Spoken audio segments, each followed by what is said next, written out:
Royal Enfield built their first motorcycle in 1901, and the Bullet is the longest lived motorcycle in a design history. Evolution of the Bullet 350 has come across with many chassis frames, started from the spring frame, Type 1U frame and the bolted frame. The bolted frame starts in 1962 and ended up last year since the J platform was introduced. This is a 59 years old motorcycle, 1965 model, old Madras registered, legendary G2 Bullet with the bolted frame. The G2 model starts in 1952 and ends in 1968. These G2s are always a king among the cast-iron models, still rules the road with its legendary thump sound. When we talk about the Royal Enfield, very often we come across the word pure motorcycling. Literally, these G2s are the perfect example of this pure motorcycling. This typical 65 G2 model is featured with the semi-flat toolbox with the floor nuts. The Royal Enfield monogram is original and looks absolutely superb. Literally, there are few certain checkpoints to confirm whether it's a G2.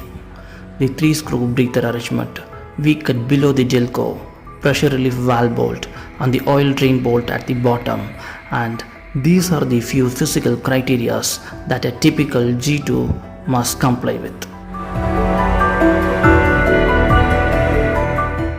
Please make a note, the 3-screw breather arrangement was introduced in the year 1958. Now the old Madras registered G2 model bullets have become more expensive in the market.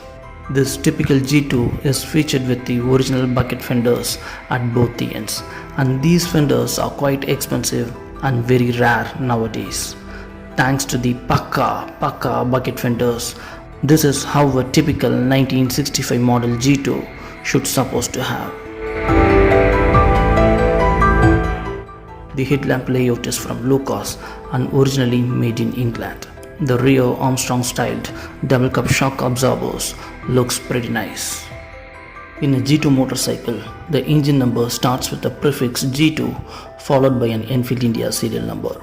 The G2 stands for British Production Serial Number, whereas Enfield India, which means for Madras Assembly Serial Number. The slow speed cruising ability for which a typical G2 is renowned for.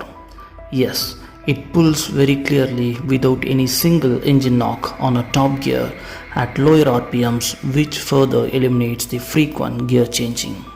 The G2 is considered as a heavily cranked motorcycle and the crank's weight weighs in between 9 to 9.5 kilograms approx. But an actual heavily cranked motorcycles produced by the Royal Enfield is between 2004 to 2010. Half-width hubs with the Dunlop rims at both the ends. These Dunlop rims has a unique spokes pattern of 3 spokes at one side and the 4th one placed alternatively. Even the early B1 models are also featured with the half-width hubs but with an alternative spokes pattern. The dashboard is kept very simple with a speedo console, ammeter and a light on and off control knob. The chrome levers were original and maintained Pakka in a stock manner. Even the ignition key slot is retained at the toolbox. The original German make Bosch horns were mounted on the crash guard. This is a generation motorcycle and has come across many decades. Undoubtedly, this vintage material will definitely rule the road as an undisputed king still for many decades if the emission norms permits.